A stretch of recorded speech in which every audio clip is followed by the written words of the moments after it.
Eh bien, je vais vous apprendre un mot qui s'appelle fatigué. Hmm. Ce mot est un révélateur, c'est un masque celui-là. Et il vous protège d'une réalité que vous ne voulez absolument pas voir, car elle vous demanderait de changer votre monde. Mais il vous protège aussi d'un ennui, d'une lassitude que vous ne voulez pas voir, parce que vous seriez incapable de lui répondre.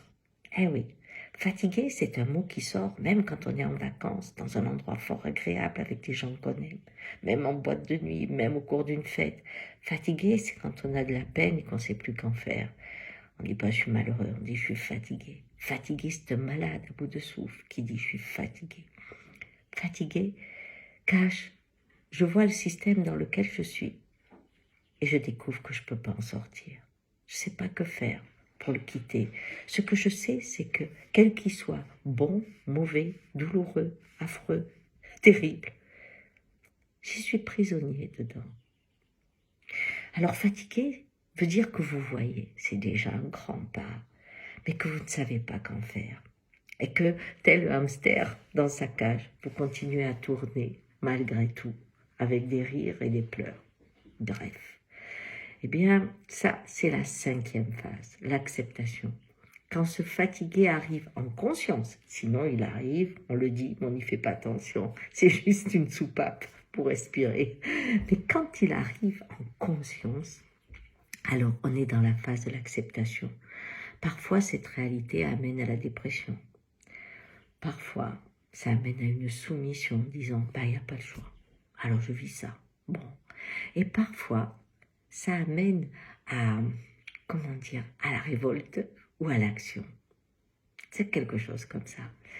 Et aujourd'hui, moi, je suis arrivée dans cette phase. C'est étonnant, non? Oui, dans cette phase où, en écoutant le Premier ministre, j'ai pour la première fois entendu « Je suis fatiguée ». C'est incroyable. Et je me suis dit, mais voilà, qu'est-ce que ça te révèle? Il parlait de choses simples. Hein. Il expliquait qu'il y avait une courbe qui disait qu'on avait un peu maîtrisé le truc. Mais voilà, la réalité, c'est qu'il y avait 5000 lits. Bon. Et que donc ça faisait en gros 10% de plus en cas de problème, que c'était insuffisant par rapport à cette épidémie, et que donc il fallait qu'on reste enfermé pour que l'épidémie ne soit pas rapide, c'est une question de vitesse, afin que nos services puissent assurer un minimum de soins. Bien, donc c'était une affaire de moyens.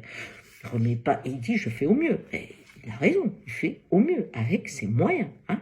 Mais il ne remet pas en cause que sa structure, c'est une administration centralisée sur la réglementation et sur l'économie, qu'il ne peut y avoir aucune ouverture vers la créativité, il ne remet pas en cause le traitement de rôle, rien.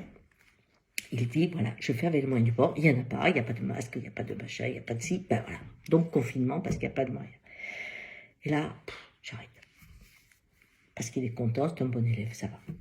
Et je sors et puis j'ai une copine au téléphone qui me dit « Oh, t'as vu l'appareil qui permet de mesurer, il coûte 59 €, peut-être que je vais l'acheter, il permet de mesurer les particules. » Ah, bon, je dis « Écoute, tu sais, si t'es allé à Saigon, c'est une application, ça coûte moins cher. » Puis on raccroche et je suis toujours fatiguée. Et tout d'un coup, j'associe les deux. Et je me dis, mais en fait, attends, à la pollution, on répond avec des appareils pour mesurer la pollution. C'est comme je prends un thermomètre pour mesurer une maladie, puis j'en reste là. Mais j'améliore le thermomètre, d'accord? Et je dis, là, on parle de moyens. C'est vrai que l'Allemagne qui a eu des moyens, elle s'en sort beaucoup mieux. La Finlande, enfin, tous ceux qui ont su prévoir un peu mieux avec des outils, ils ont une crise du coronavirus qui est mieux gérée. Je dis, mais en fait, le vrai problème du coronavirus, c'est la gestion, en fait. C'est pas le coronavirus, on s'en fout du coronavirus. Parce que, effectivement, la pollution, c'est 2 millions de morts. Alors, coronavirus, à côté, vraiment, petit niveau. Hein. Mais enfin, si on prend le cancer, l'alcool, enfin, les autres choses, c'est toujours beaucoup plus. Lui, il fait en forme de pauvre, hein. C'est le cas de le dire, il fait pas beaucoup de morts, ce coronavirus. Alors, c'est quoi? En fait, on sait pas le gérer. On sait gérer la misère. Elle fait des morts à la tonne, celle-là. Mais celle-là, on sait la gérer. On sait en parler sans que ça fasse bouger quoi que ce soit dans le système. On sait gérer la pauvreté, on sait gérer l'alcool, on sait gérer la prostitution, on sait gérer tous ces fléaux, on sait gérer les armes qui font que maintenant on peut vraiment faire exploser la planète. Tout ça, on sait gérer.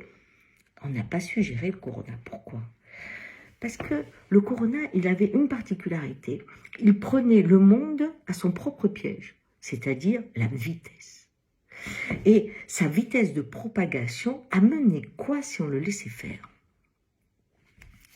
Des montagnes de cercueils. Et c'était ça qu'on voulait éviter. Pas les morts, ça c'est pas un problème. Non, les montagnes de cercueils. Parce que ça, c'est des images qui tout d'un coup touchent tout le monde. Et comme c'est des montagnes, la mort a touché tout le monde.